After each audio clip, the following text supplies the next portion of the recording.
Bonjour à tous et bienvenue dans cette nouvelle édition du Grand JT des Territoires. Voici les titres de ce journal.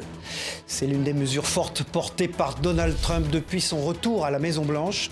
Imposer une taxe douanière de 200% sur les vins, champagnes et alcools forts en provenance de la France et de l'Union européenne. TV7 a pu rencontrer les acteurs de la filière en pleine détresse, à découvrir dans cette édition.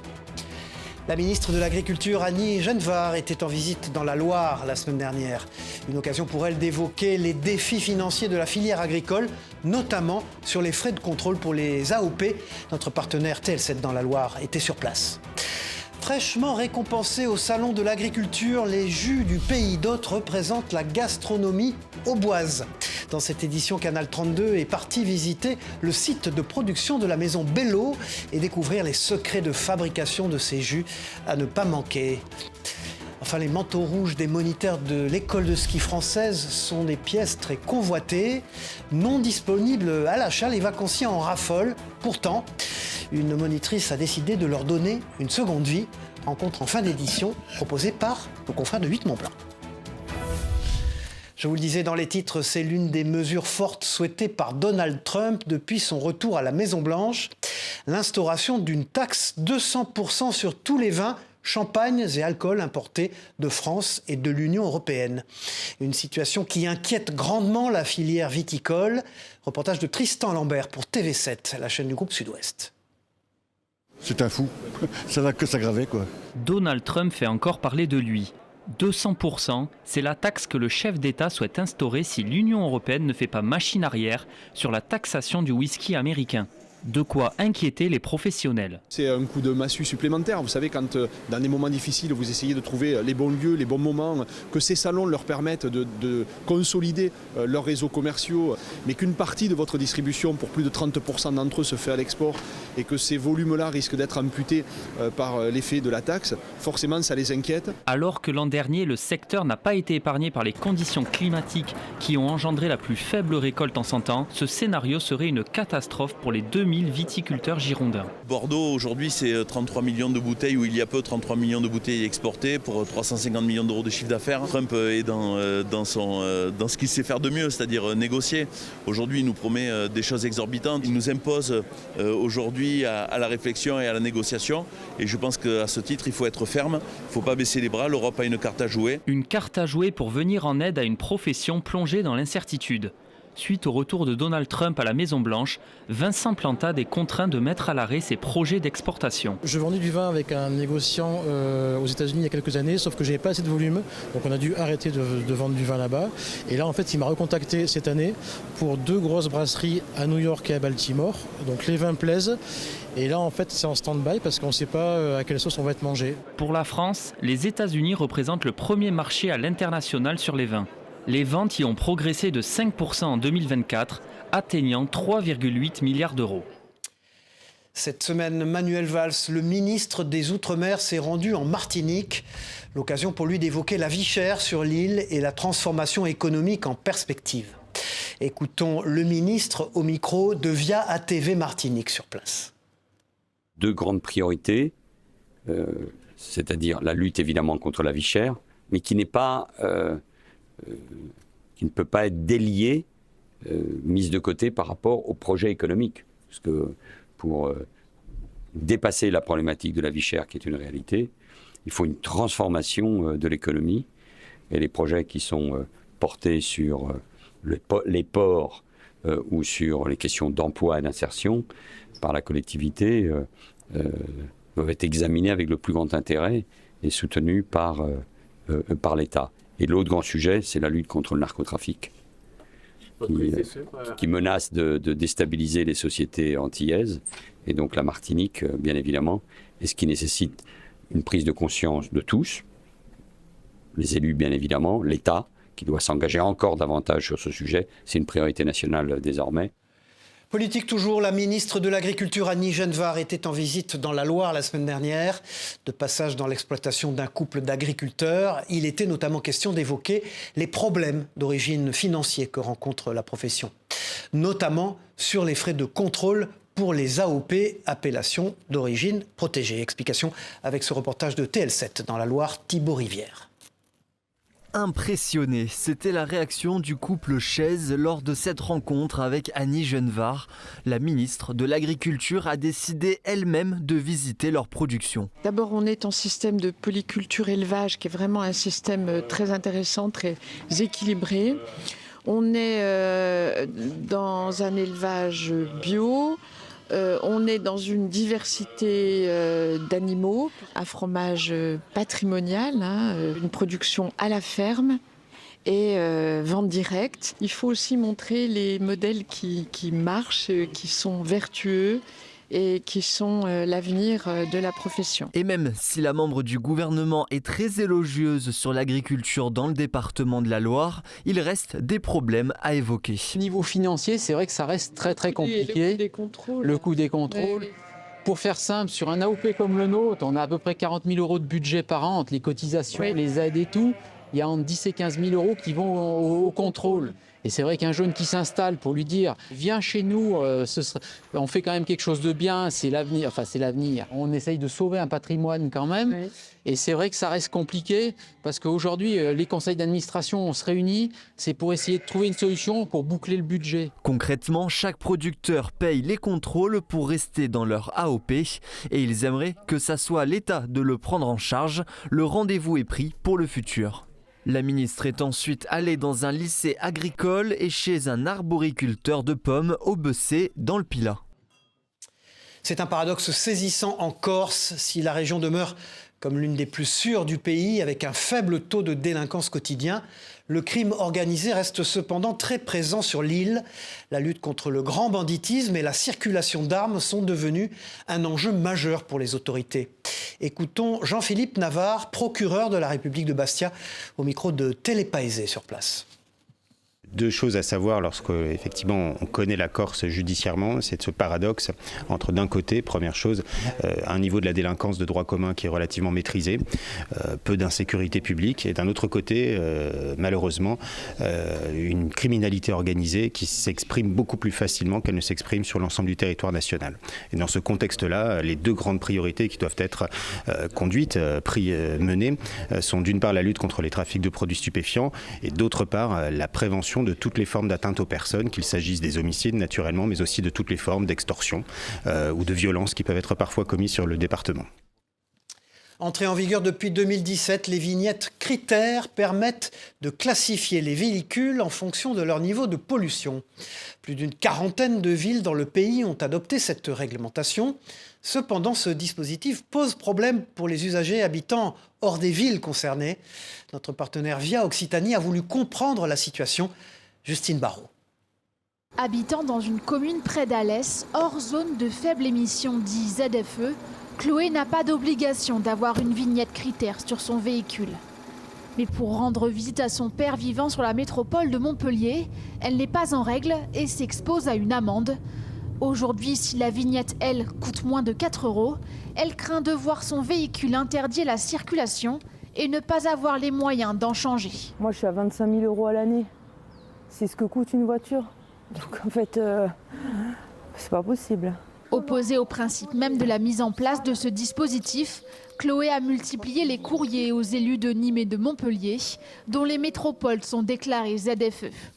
Elle adhère aujourd'hui à une association qui a déposé un recours juridique contre celle de la capitale héroltaise, association défendant les libertés fondamentales, qui avait déjà œuvré contre le pass sanitaire pendant la crise du Covid. Ce sera très difficile de combattre le principe même de la ZFE. Le juge n'est pas le législateur, or c'est un choix politique dans lequel la France est engagée, et il ne revient pas au juge administratif, notamment, de pouvoir discuter de ce choix politique. En revanche, je pense, et c'est ma stratégie, que nous pouvons localement contester les mesures d'application. Un même véhicule, selon que sa finalité est une finalité professionnelle ou personnelle, sera soumis à deux régimes différents. Un régime d'autorisation pour la finalité professionnelle et un régime de sanction et d'interdiction pour la finalité personnelle. On a donc clairement une discrimination qui est instaurée et qui, à mon sens, est contraire à l'égalité devant la loi. À Montpellier, selon la métropole, aucune verbalisation n'a été effectuée depuis la mise en œuvre du dispositif en 2022, défendant une ZFE pédagogique. Une non-verbalisation confirmée jusqu'en 2027 par un moratoire voté le 13 février dernier par les élus qui repoussent également l'extension de la zone à toute la métropole montpelliéraine. Depuis plus de 600 ans, la Poste évolue au rythme des besoins et des innovations. Le numérique force les agences postales à se réinventer et à proposer divers services pour mieux répondre aux besoins des territoires. Partons maintenant en Moselle pour découvrir différents cas de figure. Un reportage d'ailleurs de Moselle TV. Alors j'ai un recommandé. Dans ce bureau de poste, peu importe la demande, une seule personne se charge du travail. Et du coup on est à 28,42 €. Un effectif réduit car les clients sont de moins en moins nombreux. On a perdu une dizaine de pourcents de passages à peu près tous les ans. Donc voilà, aujourd'hui on est à 65 visites jour. Je pense qu'il y a 5 ans on devait être à un peu plus de 100 visites jour. Et dans certaines communes, ces bureaux ne sont plus seulement de simples agences postales. Reconstruit en septembre 2024 après avoir été détruit pendant les émeutes, ce bureau assure un service postal, mais pas seulement. Donc on va se connecter sur le site de la CAF. Une antenne France Service y a été installée, une opportunité pour les habitants d'être aidés dans leur démarche. Situé dans un quartier prioritaire, ce bureau a aujourd'hui un vrai rôle social. C'est précisément le genre de quartier, le genre de population qui a souvent besoin d'être accompagnée. Donc là, on est typiquement dans les missions plus sociétales de la Poste. Ici, pas de bureau de poste. La commune a réaménagé ce bâtiment en 2018 pour y installer une agence postale communale combinée à une structure France Service. L'avantage, c'est qu'on a tout au même endroit. C'est vraiment quelque chose qui est ancré ici et je pense qu'il draine beaucoup de monde. Les gens peuvent acheter des timbres, déposer les tricolis, retirer les recommandés, effectuer des opérations financières de dépannage. C'est vraiment un plus pour notre commune. Des bureaux qui se modifient et se diversifient pour mieux répondre aux besoins des territoires. Nous travaillons en concertation avec les municipalités pour adapter la présence postale, la faire évoluer et faire en sorte qu'elle puisse répondre aux besoins de la population, de nos clients. Aucune fermeture de bureau de poste n'est prévue sur le territoire, seulement des ajustements pour s'adapter à la nouvelle clientèle, quand l'ancienne peine parfois à accepter ces changements. Tout autre chose maintenant, ce sont des incontournables de la gastronomie auboise. Les jus du pays d'Hôte viennent d'être récompensés lors du Salon international de l'agriculture à Paris. Des récompenses qui devraient permettre à la maison Bello d'obtenir l'indication géographique protégée. Immersion, regardez sur ce site de production avec notre partenaire Canal 32. C'est le royaume des cavistes ici, voilà. 2 médailles du concours général agricole s'ajoutent au palmarès déjà bien garni de la maison Bello. La première en argent pour son jus de pomme trouble et la seconde en or pour son jus pétillant. On est vraiment étonné d'un côté que ce produit soit reconnu et remis en avant. Et c'est une très très bonne nouvelle pour nous parce que ça fait partie de notre cœur de gamme depuis très longtemps. Le concours général agricole a une particularité, son jury est mixte. Il est composé à la fois de consommateurs et de professionnels. Donc ça veut dire que quand on arrive à avoir une médaille dans ce concours-là, c'est vraiment que notre produit correspond à tous les critères du métier. On plaît aux consommateurs, on a une typicité qui plaît aux professionnels et ça c'est vraiment important et c'est vraiment une très belle récompense sur ces points-là. Pomiculteurs, cavistes, personnel de laboratoire ou commercial, ces médailles viennent récompenser le travail de nombreux acteurs. La particularité des jus du pays d'Hôte, une acidité qui compense la sensation sucrée. Là c'est ça, avoir toutes les valeurs physico-chimiques du jus qui peuvent nous intéresser, donc là notamment l'acidité totale qui va être ressentie en bouche. Elle est due au sous-sol de craie et de sable et aux variétés de pommes de la région. Les jus sont le fruit d'un travail réfléchi d'assemblage censé garantir leur qualité d'année en année. On est complètement sur le même métier qui est un peu plus connu ici que le champagne. On va assembler des origines, des coteaux. Ces médailles représentent aussi un premier pas dans l'obtention d'une indication géographique protégée pour les cidres et les jus de pommes du pays d'Hôte, un projet né en 2022. Ça fait 3 ans qu'on travaille dessus, mais à chaque fois qu'on a une petite victoire comme ça, ça nous remet du baume au cœur. Le but final se rapproche au fur et à mesure et on a tout ce qu'il faut pour y arriver. Les appellations et les labels rassurent les consommateurs en quête de produits locaux. L'IGP est donc un objectif de la maison Bello qui produit plus de 300 000 bouteilles par an.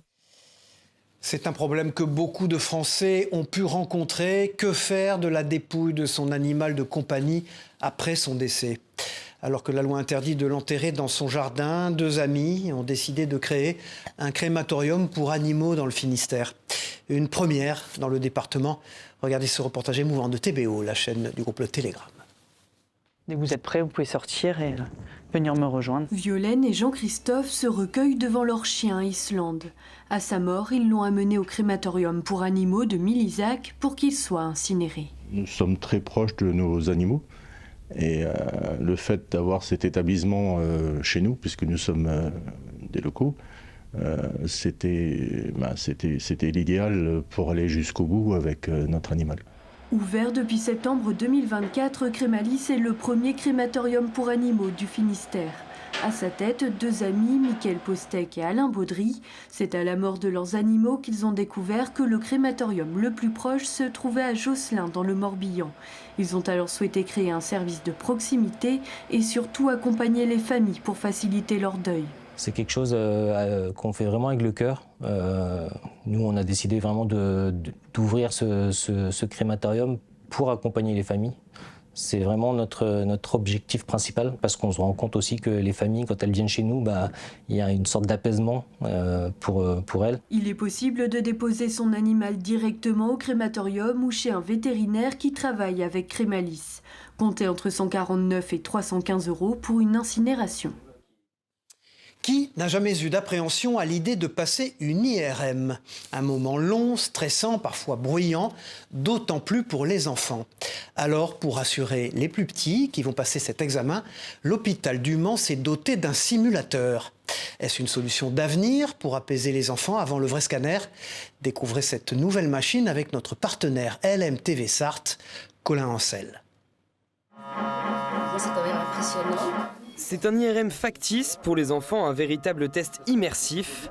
Grâce à l'association des Blouses Roses, le centre hospitalier du Mans se dote d'un simulateur ludique. Le but, préparer les plus jeunes patients à un examen exigeant. Ça concerne 245 enfants en 2024. On sait pertinemment que ça peut être compliqué parce que c'est un examen qui dure longtemps, qui fait du bruit et avec un environnement inconnu et une sensation d'enfermement. Donc c'est toujours assez complexe. Donc la préparation en amont est forcément indispensable. Un simulateur qui enregistre tous les mouvements et l'affiche à l'issue de chaque session. Ça consiste en fait à montrer aux enfants à rester immobiles pendant une vraie IRM. Et donc là, d'une façon plus ludique, ils sont filmés pendant les essais et après ils voient leurs gestes. Le jeune dispose de 3 sessions tests. Utilisé dans plus de 30 hôpitaux à travers le monde, le simulateur permet d'éviter la sédation ou l'anesthésie dans 80% des cas. Concrètement, on va le faire venir 45 minutes avant son heure de rendez-vous pour qu'il puisse faire son entrée administrative auprès de l'accueil de l'hôpital et ensuite être accueilli en imagerie et pris en charge par les Blouses Roses. Comme ça, on a normalement une vingtaine de minutes sous l'équipement d'IRM en jeu par les Blouses Roses et ensuite on passe sur la grande IRM. Le coût total de l'opération est de 25 000 €, financé par les Blouses Roses, soutenu par le mécénat. Il est encore possible de financer le projet sur le site Hello Asso. Et puis cette semaine, vous pourrez retrouver en kiosque une nouvelle édition du magazine Le Point, consacré à la ville de Marseille. Ce nouveau numéro propose un focus sur le centre-ville de la cité phocéenne et la manière dont il doit se réinventer suite au changement de consommation des habitants. Vous pourrez également retrouver un entretien avec Benoît Payan, le maire de la ville, ainsi qu'un dossier sur le timide rebond de l'immobilier à Marseille. Cette édition spéciale du Point est bien sûr à retrouver dans tous vos bons kiosques. Voilà, répéter les efforts à haute intensité, c'est le quotidien des sportifs professionnels. Des matchs ou des compétitions toutes les semaines, voire plusieurs fois par semaine. Mais alors, comment font-ils ? Quel secret se cache derrière la préparation physique ? Télé Grenoble nous propose une immersion avec des hockeyeurs professionnels de Grenoble. Regardez. 60 minutes plein gaz, fois 44 matchs de saison régulière, plus 5 matchs de Coupe de France, plus 5 matchs de Coupe continentale. Pendant 8 mois, sans arrêt, les brûleurs de loups défient les lois de l'intensité sur leur glace et au fil des trajets vers l'autre bout de la France et de l'Europe. On est quand même habitué, c'est vrai qu'en ce moment on voyage beaucoup. Donc on n'a pas beaucoup de temps de repos, donc il faut bien les exploiter quand on en a. Et oui, c'est sûr que physiquement, c'est pas évident, mais on est prêt. Le hockey sur glace ne ménage ni les emplois du temps, ni les organismes. Et parce que leur équipement n'en fait pas des super-héros, il faut chercher autrement les super-pouvoirs. Cultiver la condition physique, préserver le mental et préserver la blessure, une équation à poser et à résoudre chaque semaine par le staff sportif et médical. C'est hyper physique entre les chocs, l'intensité des matchs et en fait aussi le peu de temps de récup qu'il y a avec les déplacements dans le bus. Donc il faut faire en sorte qu'il y ait des jours vraiment axés sur le repos et des jours axés sur la performance. Et ces jours-là, les joueurs sont parfois convoqués dès l'aube avec une séance de 45 minutes de musculation dans le but d'activer leur qualité physique avant l'entraînement de la glace de la matinée. Et pour un jeu aussi complet, il faut travailler toute la panoplie. C'est hyper complet, essentiellement de la force et de la puissance dans le bas du corps, de la masse musculaire en haut du corps pour accepter les chocs, on va dire, et du cardio, de l'endurance pour retenir tous les matchs. Dur mais sacrément efficace. Après avoir survolé la saison régulière, les brûleurs affichent complet pour les playoffs. L'infirmerie est vide, si ce n'est visité ça et là pour des petits bobos, apaisés par un staff aux petits soins. Depuis tout petit, on patine, on fait du hors-glace, donc il faut aussi apprendre à prendre soin de son corps. C'est sûr qu'on les sollicite tellement avec l'entraînement, les matchs, le hors-glace, qu'il faut aussi savoir apprendre à se détendre aussi, à maintenir notre corps en forme, en pleine santé, et puis voilà. Alors on touche du bois ou pas, le physique ne doit donc rien au hasard ni aux superstitions, des actes plutôt que des mots. Cette semaine, c'était Jean-Noël Barrot qui était l'invité de Face au territoire sur TV5 Monde avec la presse quotidienne régionale.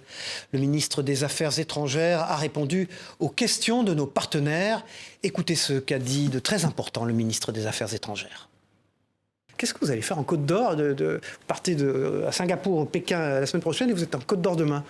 Bien, je vais rencontrer les Dijonnaises et les Dijonnais pour leur mettre les cartes en main. Parce que les affaires étrangères, c'est l'affaire de toutes et tous.